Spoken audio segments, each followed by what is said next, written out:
Fala, meus amigos, nós estamos aqui para mais um vídeo no nosso canal ITVV, Instituto Teológico Verbo Vivo, e nós vamos estudar mais uma matéria chamada hermenêutica. Que matéria é essa? Mas antes de entrar nessa matéria propriamente dita, eu peço que você se inscreva no nosso canal e deixe o seu like. Bem, vamos ao que nos interessa. Hermenêutica. Hermenêutica, ela é conhecida como a arte e interpretação de texto. Por que não dizer a arte e a ciência de interpretação de texto?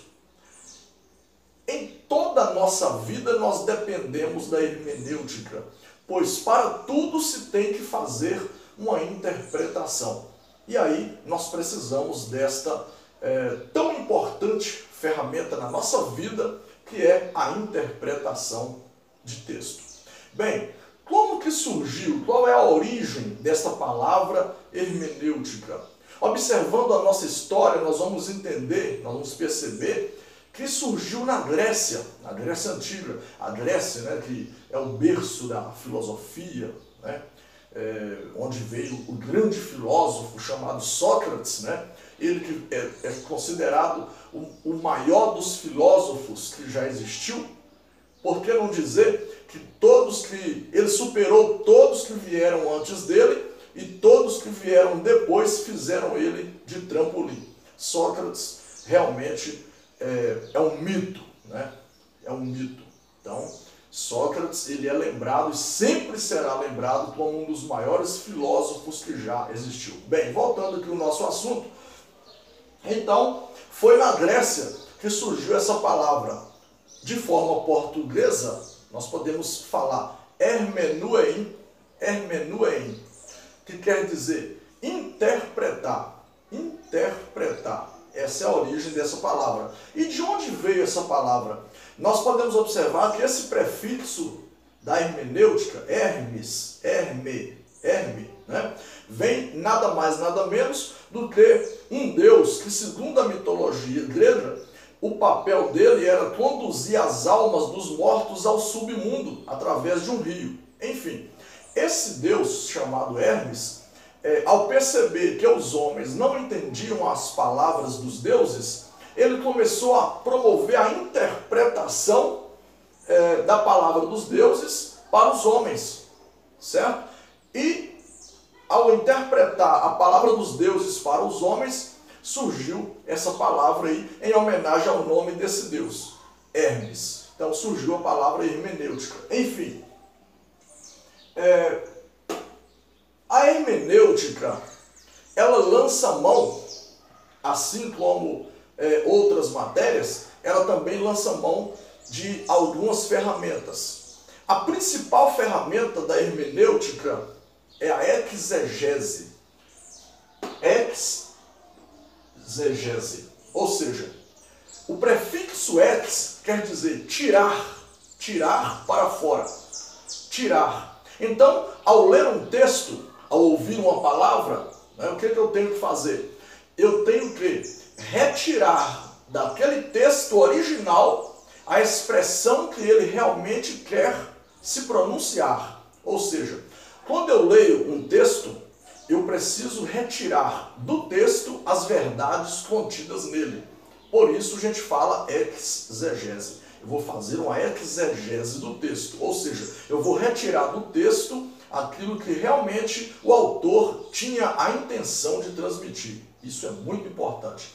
Pelo contrário, nós percebemos que existe também a eisegese. Eisegese. Ou seja, o prefixo ei quer dizer entrar.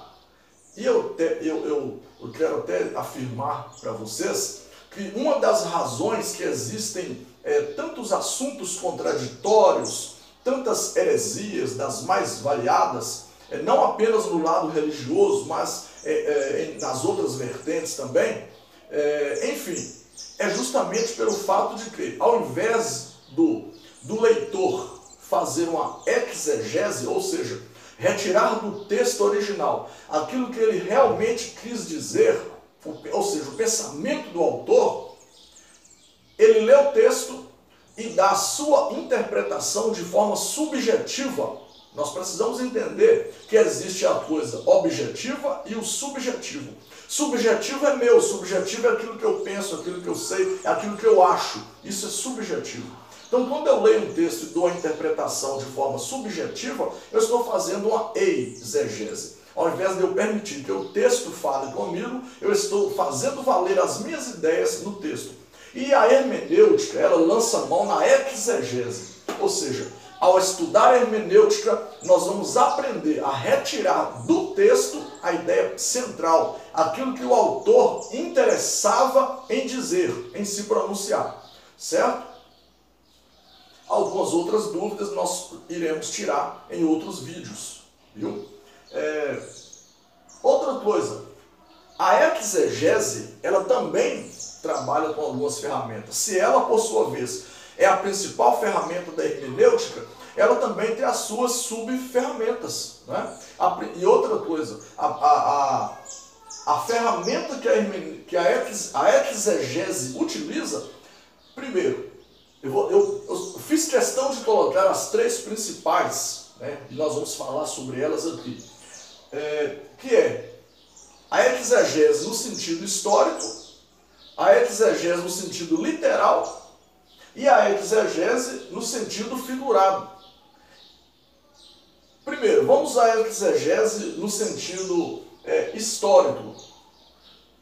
Ao ler um texto, ao ouvir uma história, enfim, o que eu preciso fazer?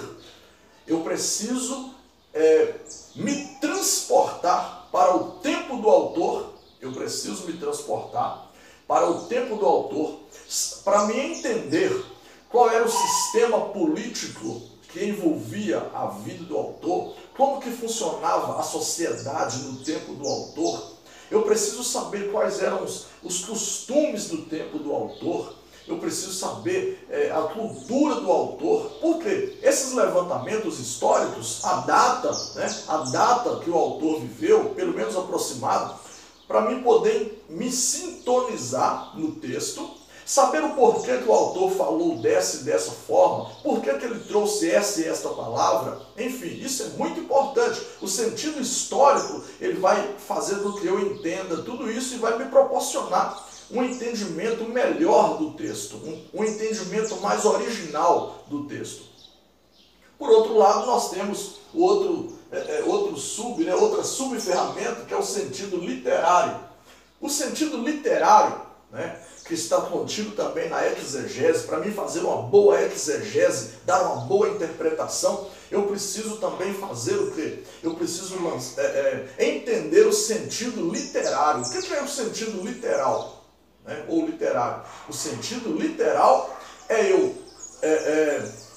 ler o texto e procurar descobrir qual era o pensamento do autor, qual era a intenção do autor com aquelas palavras. Para tanto, eu preciso ler literalmente. É por isso que a principal forma de interpretação de um texto é você ler preservando o sentido original do texto.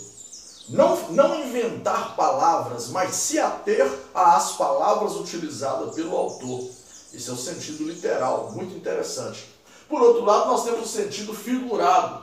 O sentido figurado, também conhecido como sentido conotativo, né? Sentido figurado, onde o autor do texto, às vezes, ele utiliza o quê? Figuras para tentar expressar uma ideia, para tentar explicar um assunto. Por exemplo, quando Jesus disse, né, a árvore que não produz fruto é cortada. A árvore que não produz fruto. Será que ele está falando de uma árvore que está aí na natureza? Não, obviamente que não. Esta árvore simboliza a vida de um homem, a vida de uma mulher, a vida de uma pessoa. Uma pessoa que não está vivendo condizente com a responsabilidade trazida pelo Evangelho. Tá certo? Então nós precisamos observar isso aí. Então o sentido figurado, essa árvore, né, a árvore que não produz fruto é cortada e lançada fora. Então é uma forma figurativa de explicar uma ideia, de dizer que se uma pessoa diz que pratica o Evangelho, mas na verdade não pratica, essa é uma pessoa infrutífera, é uma pessoa que não está produzindo fruto. logo ela é simbolizada no texto por uma árvore, certo? Então é isso aí o sentido figurado.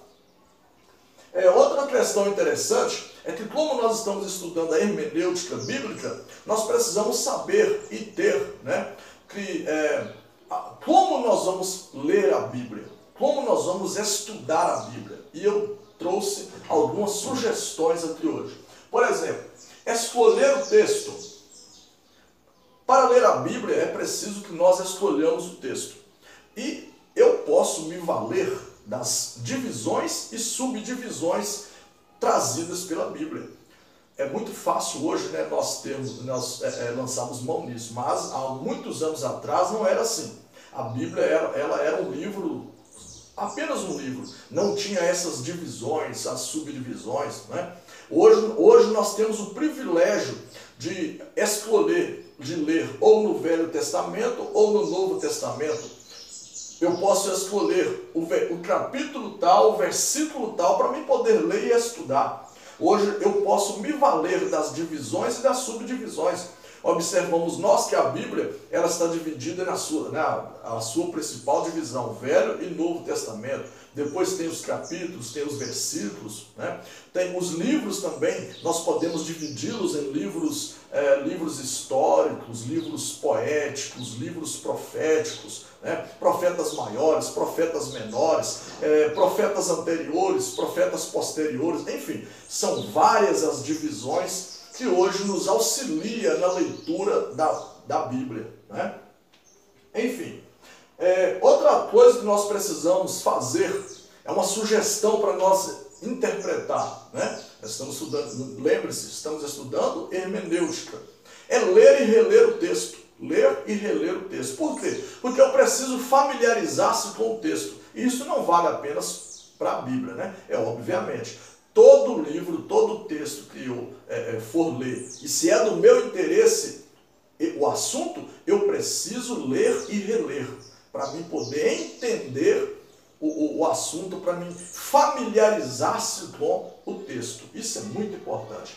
Outra coisa, respeitar o que o texto diz. Eu jamais posso ler um texto e tentar dar uma interpretação que não era ou nunca foi a intenção do autor ao escrever aquelas palavras. Eu não posso inventar.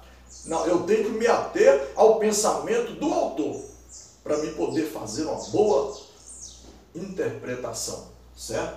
Outra coisa, procurar informações complementares sobre geografia, rotas comerciais. Isso é muito importante. Onde eu vou descobrir isso? Na história.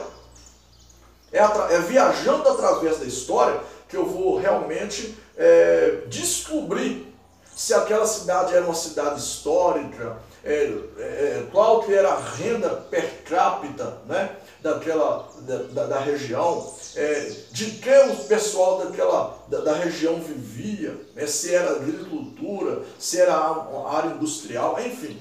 Isso é muito importante. Na área da geografia, né, a geografia, que é o estudo da terra, saber a topografia do terreno. Por exemplo, no caso da Bíblia, nós vamos saber de onde o profeta estava falando, qual era a situação política, o sistema que envolvia no tempo do profeta, por que o profeta falou dessa forma, enfim. Tudo isso nos auxilia e é uma sugestão ao lermos a Bíblia e podermos ter uma boa hermenêutica, uma boa interpretação do texto, certo? Então nós vamos ficar por aqui e em próximos vídeos nós vamos falando mais, certo? De maneira que entendamos, a hermenêutica é uma matéria de suma importância. Não é só para este momento de estudo, mas para a vida toda. Para tudo se tem que fazer uma boa interpretação. Muito obrigado.